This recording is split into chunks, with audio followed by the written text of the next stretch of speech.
I'm Charles Laughlin. For those of you who don't know me, I'm BIA Kelsey. I run our Kelsey Report program, which is our legacy program. The Elevation Director, I've been here for many years, and joined by my colleague Matt Booth, who's our, what are you, Matt? Our strategy officer, our IR analyst, a few other things. And Matt Stover, who's marketing officer for Super Media. What we're going to do very quickly this morning is run through what we call in 2017 a retrospective view of the future of local search, oxymoron intended. And what we're going to do is we're going to offer just a handful of predictions or things we sort of from using the grammar of being in 2017 and looking backward.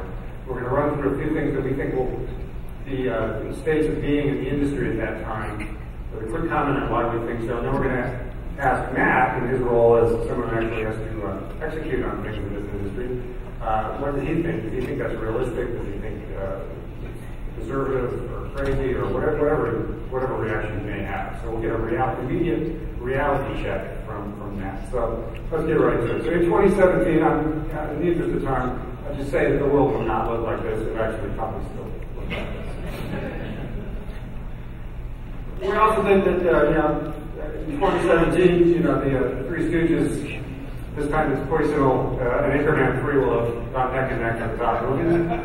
Cubs still will not have won the World Series, and actually basketball will be leading the world, or China will be leading the world in basketball. Okay.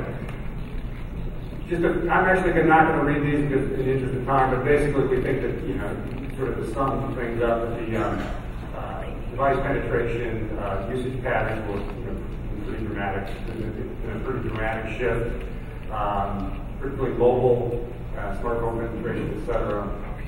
New devices like the iBangle. I think if you're not buying your wife an iBangle this Christmas in 2017, then probably going to have the name reversed at home. Okay, so what about the Yellow Pages in 2017, or the Yellow Pages industry? So we're going to offer 8 very quick predictions. We'll talk to them real quick, Matt will jump in on a few, and then we're going to ask Matt Stover to give his quick feedback. So let's get right into it.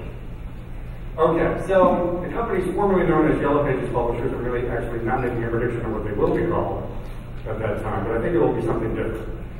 Generate about 70% of their revenue from digital sources, and the important point is of this, 80% will be from reseller deals or sales of services like SEO, digital presence management, and so on. So, point being that the sort of non-IYP revenue will be the overwhelming component of revenue, and the digital will be the overwhelming component of overall. And Matt, does that track at all with? So I think 70% sounds, I think that's low. I think that's conservative. I actually think it'll be higher.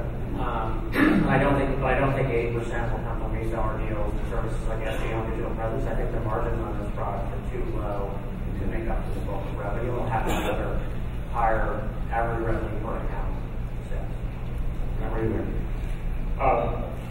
I also think you're being conservative here, Charles, and I think it is less about the products that are going to be there for the Yellow Pages companies. Is what's the behavior and what's the mix that's going to be out there in terms of how consumers are using things. So, I think for the businesses now known as Yellow Pages, one, I wouldn't presume that they will be Yellow Pages businesses, or even that they will all be just affiliated with each other. They might be affiliated with others, but I think the vast majority of the local media revenue is going to be digital.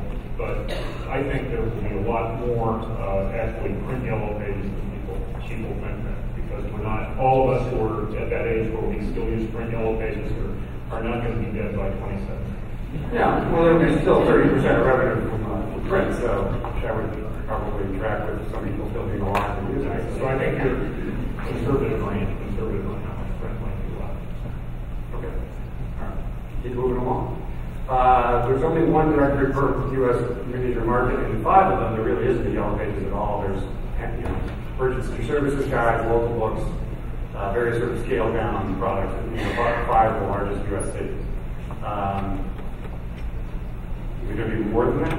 Are we going to go further than that? Or is that So I think there'll still be at least 2 in most major markets. I don't think we'll have one. I think some markets that have 4 or 5 are not going to have 4 or 5, and they'll go there'll be one or two, but it's not going to go to zero. I don't think it's going to go to zero anywhere. I think the directory will get smaller and change, but it's not going to go to zero. Really not even San Francisco? Yeah, I don't think so. Yeah, I think that's going to turn back around. I think they're going to allow both to live in San Francisco. But even if they, let's say they do, Short of some government action, there's no reason why the print yellow pages will actually cease to exist in a major market, in my opinion. Okay. In totality. Okay. I guess that's the last word on that. What do you think? Again, I think this is going to be more about, where is information going, and it's becoming more and more unstructured. So as people are getting their information, whether it's in a digital format, or in a print format, they're going to say, how would I like it? And I think one of the themes that we want to focus on is things are going from really, very structured and compartmentalized. When we talk about localization, I think the theme here over the next 5 years is going to be personalization. And that will come for people, if they want to use it in a print format, it will be much more personalized to them, and maybe actually we're delivering, whether it is actually a book, but the content in whatever format they want. So it may be a pamphlet, it may be it's something they get quarterly, more likely to be something particularly in cities that they get in their mailbox that gets dropped off for them. But I think this unstructured data, personalization that is going to go on, and really moving from where we are today in terms of content and managing it for people to really curating it based on the interest of individuals. So those folks who would like it in a print format, I think we will take that digital unstructured data stream and deliver it in all sorts of different. That replaces the book, is that supplement the book? Well, I don't think there will be the book. I think there will be print forms and directories, but they're not all going to look like the monoliths from the last 30 years. Okay, moving right along. I don't know if anybody remembers this guy, but anyone here is from Europe. It really depends as well. And your No Yellow Pages books from maybe any of the capital cities. The local directories are doing reasonably well and account for about 20% of revenue. Here I would argue that this is already happening in a few cities, and I'm suggesting it doesn't. Well, I think you just answered the question. We've already seen this happen in a lot of cities where the companies have actually made the conscious decision to remove the directory entirely and move as much online as possible. So I think it's not going to happen in 2017. It already happened. You're cheating on this place, or I'm suggesting that the process will be completed then. You're cheating on this one because it already happened. I think Peter Buxton should answer this question. He's in the back. We'll ask him later. Or you can step up. Not right now. Okay, this one I think has probably been discussed over a few drinks here already. AT&T sales spawned by the combination of AT&T Supermedia, Berry, and X1 will have combined sort of subsequent to the acquisition this year of AT&T by Service Capital. So, and the Yellow Book will remain on its own, but will also have been sold with ET. So there'll basically be two large monolithic for large directory organizations. Okay. So, wow. So a few thoughts on this. I think if the balance sheets of all of these companies were clean and they weren't carrying a lot of debt, I would say without a doubt there would be a lot of consolidation. It makes sense to rationalize some of these things and put them together. And not be together for buying clicks and selling different customers, but actually working together. I think it's going to take a little while for more private equity to come back into the space to kind of redo some of the debt structures of these companies to make it so they can actually combine them back together. We are in 2017, so it's not that far away. Again, I think we're constraining ourselves because we're thinking so much about the past and even the future. And as Peter said this morning, all of these companies today are much more in the business of helping small and medium businesses be successful. And if you think about that strategy and you think of other businesses that are interested in that strategy, it's very possible that you could see a strategic combination where somebody like an American Express or an eBay says, gee, we're also in the business of helping small and medium businesses be successful around commerce. We deal with information, we deal with financial transactions and shopping. So I think this is a pretty limited more inside our industry view. And if we take it outside and think about what's going to be best for businesses and what other companies are trying to serve those businesses, I would think much more creatively about where the current assets might wind up over the next 5 years. Okay, well, okay, keep moving with that space. Actually, interesting thread of discussions of where the other SMB plays out. Combined with Yellow Pages. Okay, Google has assembled a massive global SMB reseller channel that touches 20 million SMBs yearly. So I think this without a doubt is going to happen. It's the question of whether it's going to happen by 2017 or not, but I think the company is very focused on building a large reseller channel out. It's very different from what we've seen in the past where they've kind of made fits and starts out. I think this time they're actually really committed to it. I think there's also a realization that the company can't field enough salespeople globally to reach all these businesses across the world, so they're going to have to take an approach to build a channel and a group that approaches the small business channel more like a channel in the software business as opposed to not just a traditional sales force. So I think absolutely this is going to happen. How much of that reseller channel will be companies in this room? I think the message firm will be a large part of it, but there's going to be a lot of other companies that touch small businesses, like software companies, that will also be part of it. So I'm again going to be a little contrarian and approach this from the market view, not from the Google view or from this industry view, which is, already today there are thousands more every day that are going out to reach small and medium businesses to help them with their local media. And I think the people who become the best at that are going to be the resellers for Google and Facebook, and not only reselling promotion, but also just to manage the presence through those various companies. So I expect that it's not so much going to be a Google-owned and controlled channel, but there will be the people who are most effective in having relationships with small and medium businesses, and they will work closely with Google, Facebook, Twitter, eBay, some of these other people who are trying to reach. Okay, all right. Moving right along. Increased call inventory from mobile help publishers revitalize the performance-based content. So, look, I think there's been a couple of things that have happened in the pay-per-call model over the years. Many companies, including super media things like VR, have been very successful at selling call-based products. I mean, it's what the LLC is built on. I think this idea of telephone as a lead is what small businesses want. We see that in the research year after year after year, and that's the thing that they want more than anything else. The question has always been about volume. How do you deliver enough volume to fulfill the call guarantees that you have to make?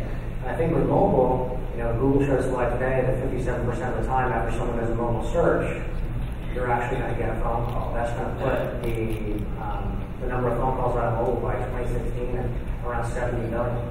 Right, so 70 billion new calls out of mobile are going to come out of that channel. So I think people have a really great opportunity to actually go in and tap new models to drive more telephone-based leads. I think it's probably fairly likely that new models will be created around this, that it will be basically telephone calls. Yeah, again, if you think of publishers as publishers, and I think, what we have known as publishers are becoming relationship companies, and so if there is a lot more inventory, that is a good thing, and then through the relationships you provide them. So I think it will be, much less worrying about proprietary as the Super Pages side or as the Yellow Pages side, as there's a lot more mobile volume. How do you syndicate the information that you're representing on the part of lots of small and medium businesses so that they can take advantage of that and really be more agnostic in terms of where you're getting? So again, it's that relationship to take the content from the businesses, which increasingly is going to be unstructured. It's not all going to be, you've got to get it through Google or you've got to get it through a search engine. You may be getting it through your social graph, and then figure out how to help monetize that by syndicating the information, collecting the data, and showing the results. We got, this is an interesting one. Publishers are the largest sellers of, using the word publishers loosely, I guess, the largest sellers of websites to SMBs by a wide margin. So in other words, this channel, as it will last 5 years, will be primary distributor or seller of websites. So people that have the largest employed sales forces in the country, whether it's a publisher, whether it's somebody else, they have the opportunity to take a large share of this type of business because you're talking to businesses all the time, you're reaching out to them. It's not going to be one specific person that owns the channel, because there's lots of different ways that these businesses actually acquire websites and presence products. But I think, look, for people that are actually out touching these businesses on a constant basis, it's a need that we see over and over again. It's 25% of digital marketing that they spend. So there's no reason why people with large like sales forces can't actually make a good run of this business. Will it be websites? Or will it be I think the concept of websites has changed. It's no longer about my own website. It's about my own website. It's about how do I show up on Facebook, how do I show up on Twitter. Really what we're talking about, what's coming is a marketing re-automation business, which pulls in lots of information from all over the place and pushes it back out to all kinds of different platforms. So it's going to have to be some kind of concierge service on top of it. So you look at the data, they build these pages, but they're dead, they don't update them. So someone's going to have to help them do that. There's a lot of non-functioning websites. Yeah, I agree that the concept of websites changes. I don't know that it will all go away by 2017, but you have a lot of this information about small and medium businesses that gets collected by the concierge or the partner, the advocate for them. And then once that's there, people are going to be able to access this unstructured data in the cloud through all sorts of sources. That's why Google will probably have fewer searches, perhaps around this data in the future, and more that will come through social networks and category affiliations and whatnot. So being able to take that data and represent it and help curate it for people across a lot of locations is something that, again, the trusted local media advisor is going to be able to help people. I don't think that's going to be selling them websites, but I think it is going to be managing the presence of their information across all the different destinations. I guess the broader premise of directory organizations will be the primary. Well, again, I don't think directory organizations will be directory organizations. Well, right. I think they'll be relationship companies, and so Management figures will be the primary ones. Will they in a leadership position? I think the consulting forces that the existing players are building should have a very, very significant role to play in that. But will they be the largest seller of websites? They may be the largest manager of local business information on behalf of their clients. Okay. We have one more. All right, this is a little complex, but the proliferation of non-crawlable data in mobile apps and search engines less dominant. It shifted some of the power back to local digital solutions providers. I guess I put that in as a euphemism for yellow pages, for directory publishers, or whatever. Matt, you want to talk a little bit about that? Well, so there's already examples of this happening today. You have, Pinterest. We have Instagram that was just bought for a paltry $1 billion, 10 employees. What's the multiple on zero? What is the multiple on zero? Is that good?